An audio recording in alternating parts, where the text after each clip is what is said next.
ফাতেমা এমন একজন বউ ছিলেন যিনি তার স্বামীর কাছে কোনো আবদারি করতেন না, কোনো কিছু চাইতেন না। তো একদিন স্বামী আসছে, আলী এসে বলছে, এই ফাতেমা, তুমি আমার কাছে কোনো কিছু চাও না কেন? কিচ্ছুই চাও না, আমি চাই তোমাকে দিতে, তুমি নিতেই চাও না।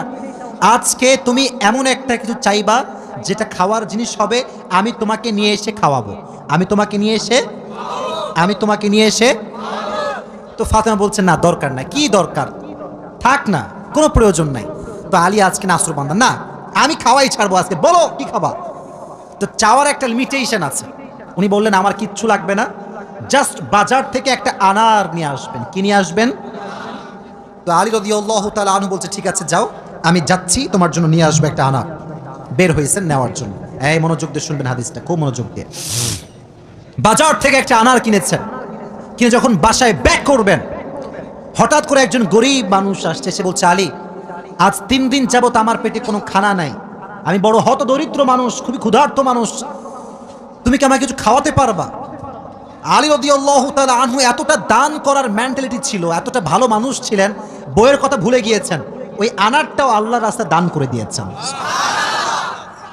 তো যখন আনার মানে হচ্ছে ডালিম, ডালিম, ডালিম। ও আচ্ছা, না বুঝতে বলা যাবে, কোনো সমস্যা নাই। আনার মানে হচ্ছে, নগরে ডালিম আছে না নাই? তোমাদের নগরে একটা বড় বাজার আছে, বাজারটার নাম কি? ওখানে দেখবা রাস্তার বাম পাশে সবগুলো বসে না, ফলের সব দেখবা, অনেক অনেক অনেক আপনার আঙ্গুর রাখা আছে, বেদানা রাখা আছে, আছে না নাই? আপনারা বেদানাও বলেন, ডালিমও বলেন। আচ্ছা, তো উনি দান করে দিয়েছেন। তো যখন দান করে দিয়েছেন, হঠাৎ করে মাথায় আসছে, তো কার জন্য ছিল? ফাতেমার জন্য। বলেন, কার জন্য ছিল? তো মনটা খারাপ যে জীবনে বউ একবার চাইলো, তাও খাওয়াইতে পারলাম না, মানুষকে দিয়ে দিলাম। বাসায় আসছে, মনটা খুবই খারাপ। তো বউয়ের ভালোবাসা কাকে বলে খুব ভালো করে বুঝবেন। আলী যখন গেটটা খুলেছে, ফাতেমা যখন আলীর চেহারার দিকে তাকাইছে, বলছে, আলী, নিশ্চিত তুমি আমার বেদনা, আমার ডালিম তুমি আল্লাহর রাস্তায় দান করে দিয়েছো। সুবহানাল্লাহ পড়ে। তো বলছে ফাতেমা, আসলেই তাই, আমি দান করে দিয়ে আসছি। তো বলছে, আলী, তুমি যদি আমার জিনিসকে আল্লাহর রাস্তায় দান করে খুশি হও, আমি ফাতেমা তাতেই খুশি হয়ে গেলাম। অবাক করা বিষয় দেখেন, হঠাৎ করে একজন মানুষ বাসার গেটে নক করেছে, এই কেউ কি আছে বাসায়? গেট খুলেছে, তো দেখছে গেটের বাইরে দাঁড়িয়ে আছে একজন সাহাবী, তার নাম হচ্ছে সালমান ফার্সি। তার নাম কি? এদিকে পেছনে কিয়ামত হয়ে যাক, তোমরা আমার দিকে তাকাও। তার নাম কি? সালমান ফার্সি। বলছে, কি হয়েছে আপনার, হঠাৎ করে আপনি আমাদের বাসায় আসছেন? বলছে, নবীজি তোমার জন্য 9টি আনার হাদিয়া পাঠিয়েছেন। আপনার সুবহানাল্লাহ পড়তে পারলেন না? কয়টি আনার? আরো জোরে। তো আলী বলছেন, নো, এটা আমার না, এটা আমার হতে পারে না। সালমান ফার্সি বলছে, কেন? এটা তোমার জন্য পাঠিয়েছে। আলী বলছে, ভালো করে চেক করো, এটা আমার জন্য হতে পারে না। বলছে, কেন? বলছে, আল্লাহ তাআলা কোরআনে বলেছেন, মান জাআ বিল হাসানাতি ফালাহু আশরু আমসালিহা, যে আল্লাহর রাস্তায় একটা দিবে, আল্লাহ তারে 10 গুণ বাড়ায় দিবে। তাহলে আমার তো 9টা হবে না, আমার হবে কয়টা? তো সালমান ফার্সি এই কথা শুনে আবার পকেটে হাত দিয়েছে, হাত দিয়ে আরেকটা বের করেছে। বলছে, নবী তোমাকে 10টাই দিয়েছে, আমি জাস্ট পরীক্ষা করছিলাম। সুবহানাল্লাহ পড়ে। তো চাইলেও একটা ভালোবাসা লাগে, আর যে আল্লাহর রাস্তায় দান করে তার আরো বেশি বাড়ায় দেয়। একজন আওয়াজ দিয়ে বলেন, তিনি কে? আর একটা রেওয়ায়াত বলি। একদিন ফাতেমা রাদিয়াল্লাহু তাআলা আনহা সুতা বিক্রি করলেন। কি বিক্রি করলেন? সুতার দাম হচ্ছে 6 দিরহাম। কয় দিরহাম? আচ্ছা, তো বলছে, হে আমার স্বামী আলী, 6 দিরহাম নিয়ে কয়েকটা রুটি নিয়ে আসো হাসান এবং হোসাইনের জন্য। কার জন্য? হাসান এবং হোসাইন কার সন্তান? ফাতেমা এবং আলীর সন্তান। তো অবাক করে একটা রেওয়ায়াত, আমি জাস্ট গতকালকে এটা পড়লাম, এটা আমি আগে জানতাম না। তো বের হয়েছে বাসার থেকে রুটি কিনবার জন্য। কি কিনবার জন্য? রুটি কিনে ফেলেছে। Just he was coming back to home, বাসায় আসছিলেন। হঠাৎ করেই গরিব আসছে, অসহায় মানুষ। আলী, কিচ্ছু নাই পেটে খাওয়ার মতো, তুমি কিছু দিতে পারবা? আলীর মনোমাইন্ড এতটা বড় ছিল, যা কিনতে গিয়েছিল ফ্যামিলির জন্য, ওইটাও আল্লাহ রাস্তায় দান করে দিয়েছে। জোরে সোরে পড়ুন সুবহানাল্লাহ।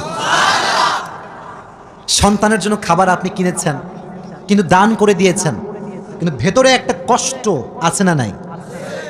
দেখো, এই যুবকেরা, প্লিজ প্লিজ লাফালাফি করো না, এদিকে আমার দিকে একদম স্থির হয়ে থাকো, চুপচাপ স্থির থাকো। কারণ নওগাঁর মানুষ তো এরা অভদ্র ঘরের সন্তানেরা সব ভদ্র ঘরের সন্তান, ঠিক না? চুপচাপ থাকেন। তো যখন ফিরে আসবেন, হঠাৎ করে একজন লোক আসছে, এসে বলছে, আলী তুমি কি উটটা কিনবা? উট? বলেন কি? তো আলী বলছে, না ভাই, টাকা পয়সা নাই, কেনার সম্ভব না। তো বলছে, তোমাকে আমি এইটা এখন দিচ্ছি, তোমার যখন বিক্রি করার সুযোগ হবে তখন বিক্রি করবা, তোমার লাভ তুমি রাখবা, আর আমারটা আমাকে দিলেই হবে। তো আলী বলছে, ঠিক আছে দাও। জাস্ট উটটা নিয়েছে, উট নিয়ে বাসায় ব্যাক করবে, আবার আরেকজন আসছে, বলছে, ভাই এর দাম কত নেবেন বলেন? বলছে, ভাই আপনি দাম বলেন। যে উটের দাম হবে 200 দিরহাম, ওই লোক আগেই বলছে, আমি এটাকে তোমার কাছ থেকে 300 দিরহাম দিয়ে ক্রয় করে নিব। নিয়ে নিয়েছে উট। তাহলে আগে ছিল মাত্র কয় দিরহাম, এখন তিনি কয় দিরহামের মালিক হয়ে গেলেন? সুবহানাল্লাহ পড়তে পারলেন না? এখন এই যে 300 দিরহামের মালিক যাকে দিবে, লভ্যাংশ খুঁজে পায় না। কই গেল লোকটা? লোক আর খুঁজে পায় না, না পেয়ে বাসায় আসছে। যখন গেট খুলেছে, গেট খুলেই দেখছে নবীজি তার বাসার ভিতরে বসে আছে। বলছে, আলী আজকের ঘটনা তুমি বলবা নাকি আমি বলবো? বলছে, নবী আপনি বলেন। বলছে, তোমার কাছে সর্বপ্রথম যিনি উট বিক্রি করেছিলেন তিনি আর কেউ নন, তিনি হচ্ছেন জিবরাইল। আর যিনি ক্রয় করেছেন 300 দিরহাম দিয়ে, সে কোনো মানুষ নয়, তিনি হচ্ছেন ইসরাফিল। কেন নবী, এটা কেন আমার সঙ্গে হলো? বল, তুমি যে নিজে না খেয়ে মানুষকে খাওয়াইছো, এটা আল্লাহর কাছে বড্ড ভালো লেগেছে। তো আল্লাহ তোমার এত বেশি বাড়ায় দিয়েছে যে তুমি কল্পনাই করতে পারো না। সুবহানাল্লাহ পড়েন। তাহলে প্রিয় ভাইয়েরা, আল্লাহর রাস্তায় দান করার জন্য আলী এবং ফাতেমার থেকে শিক্ষা নেওয়ার দরকারটা আছে না নাই? যতটুকু পারি নিজেও খাবো, মানুষকেও দিব। নিজে খাবো, মানুষকে দিব না, এটা স্বার্থপর ছাড়া কিচ্ছু হতে পারে না। আমরা স্বার্থপর হব না, ভালোবেসে যাব। আল্লাহ ভালোবাসার মন আমাদের দান করুক, পড়া আমিন। আর একটা হাদিস, আচ্ছা বলেন তো পরিবারের, আচ্ছা এখানে সব যুবক আমার মনে হয় আমরা মধ্যবিত্ত পরিবারের সন্তান, ঠিক আছে না প্রিয় ভাইয়েরা? শোনেন একটা কথা বলি, অনেক সময় অনেক যুবকের মন খারাপ হয় যে হুজুর শখের একটা R15 নাই, শখের একটা আইফোন নাই, ঠিক আছে না প্রিয় ভাইয়েরা? শখের একটা গাড়ি নাই, শখের একটা বাড়ি নাই। অনেকের এটা কষ্ট থাকে, না বললে হবে না, এটা মানুষ হিসেবে কষ্ট লাগে, ঠিক আছে, কিন্তু মাথায় রাখবা, এদিকে হাদিস বলছি, গরিবরা, মধ্যবিত্তরা বড়লোকের চাইতে 500 বছর আগেই জান্নাতে প্রবেশ করবে। এবার খুশি না বেজার? এবার হাদিস শোনা। হঠাৎ করে একদিন আলী এবং ফাতেমার ঘরে এতটা অভাব, ভাত নাই, চাল নাই, ডাল নাই, কিচ্ছু নাই, একেবারে 3 দিন যাবত না খাওয়া। কয়দিন? এটাই কম মনে হচ্ছে আপনার কাছে? কম না বেশি? আপনি বিশ্বাস করেন, আজকালকার যুবকরা বডি বিল্ডিং করে, ইভেন তার 6 প্যাক বডি আছে, কিন্তু রোজা রাখতে চায় না। এই এলাকায় মনে হয় নাই? খবর লাগাবেন না, আপনার ভাবিও রোজা রাখে না, খবর লাগায় না। বলবেন যে ভাবি হোয়াট ইজ দিস, রোজা রাখেন না? এখন বলছি বাবা গায়ে শক্তি নাই, দুর্বল। একদিন এক যুবককে বললাম, কিরে তুই আমার ওয়াজ শুনিস না? বলছে, অবশ্যই শুনি। তাই রোজা রাখিস না কেন? বলছে যে ভাই রোজা রাখলে বডি কমে যাবে। নাউজুবিল্লাহ পড়তে পারলেন না প্রিয় ভাইরা? কয়েকদিন যাবত না খাওয়া।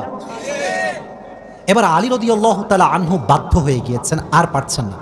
বলছে, ফাতেমা যাও, বাবার কাছে যাও, বলো আব্বাজান বাসাতে খাবার মতো কিছু নাই, আপনার কাছে কিছু হবে খাওয়ার মতো? আহা! ফাতেমা যখন ঘরে আসছেন, নবীজি ঘর খুলে দিয়েছেন। দেখেন বাবা এবং মেয়ের ভালোবাসা কত সুন্দর। ফাতেমা বলেন নাই যে আব্বাজান কিছু লাগবে। যখন গেট খুলেছে, মেয়ের চেহারা দেখেছে, আব্বা বুঝে গিয়েছে মেয়েটা আমার ক্ষুধার্ত হয়ে আমার কাছে এসেছে। সুবহানাল্লাহ পড়া।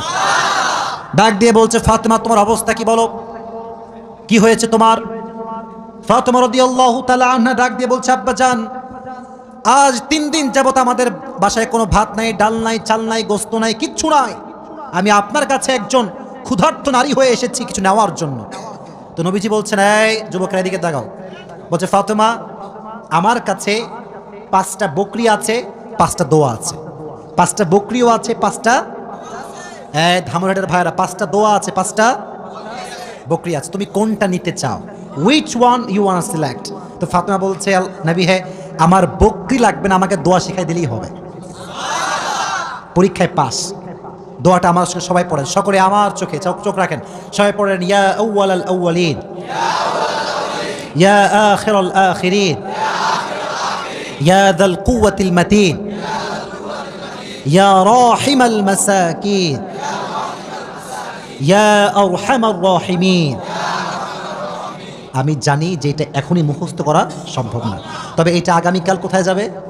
হ্যাঁ মাশাআল্লাহ, সার্চ করবেন, ডাউনলোড দিবেন, এখানে কাট করে নিয়ে আসবেন। এই দোয়াটা you have to repeat after me, বারবার বারবার বারবার। নবীজি বলেছেন এই দোয়া যে যত বেশি পড়বে তার রিজিকে বরকত তত বেশি বেড়ে যাবে। এই দোয়াটা আমরা বেশি বেশি পাঠ করবো তো ইনশাআল্লাহ।